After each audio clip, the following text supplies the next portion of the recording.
It may be hard to remember this, but there was a time before texting and telephones. What? Yeah. There was a time, imagine that. Back then, people had to get creative for communicating over long distances, and no place has done more to keep that tradition alive than Spivey's Corner. CBS North Carolina's Lauren Haviland is at RDU with some of the champs. Good morning, Lauren.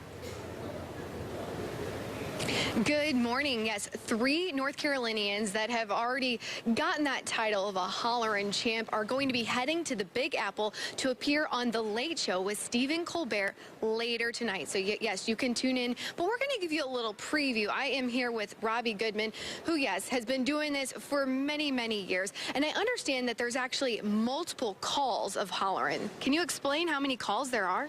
Well, there's 4.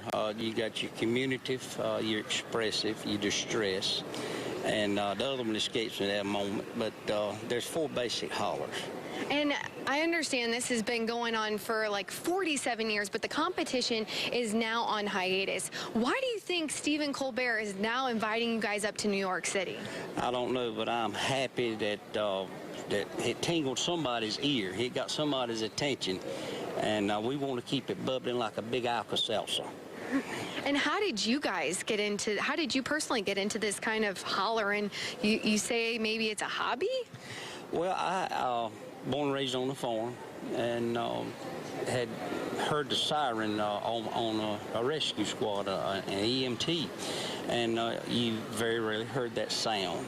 And I had an uncle at the time who was on a bluegrass festival at the hollering contest, and he knew I could do the sound, so he was after me for a couple of years. He said, "You need to go, you'd win it, I know you'd win it."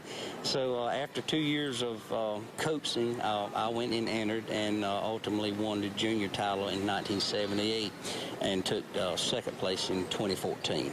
Awesome, very cool. So we know that there's 4, but can you give us a little preview, maybe the good morning one?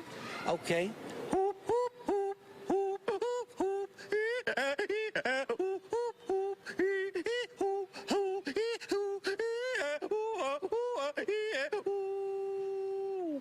I need to learn that. I think it's going to take me quite a long time. But if you want to get some more of Robbie, Sheila, and the other champion that's going to be heading to New York City, tune in to CBS North Carolina. That's at 11 o'clock, and then keep watching for Stephen Colbert after that. Live at RDU, Lauren Haviland, CBS North Carolina.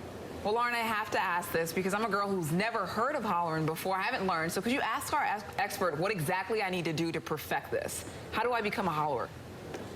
Okay. So they're asking back at the station, and I'm very curious too. How do we learn how to holler? Is there a way to perfect it? Is it from the stomach? Is it the lungs? How do we holler? His passion. His passion. Once you hear it, if it gets your interest, you start. It's kind of like learning a song. You might mess up the lyrics, or you might not get the octave just right, but you keep working at it. It gives you something to strive for. Well, you know I'm a novice. Can you help me real quick? Sure, what you want to do? Do I just yell?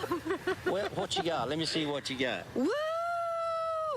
Was that pretty good? Absolutely. Well, guys, I might enter when the competition returns for the 50th year. I think I may have found my new hidden talent. I knew you had it in you. Now we all here have to live up to the challenge. Thank you guys so much. Have a great one. So that is funny. The way you perfect that is you go to the back 40 and say, all right, I'm going to the back 40. If you can hear me, let me know when I get back.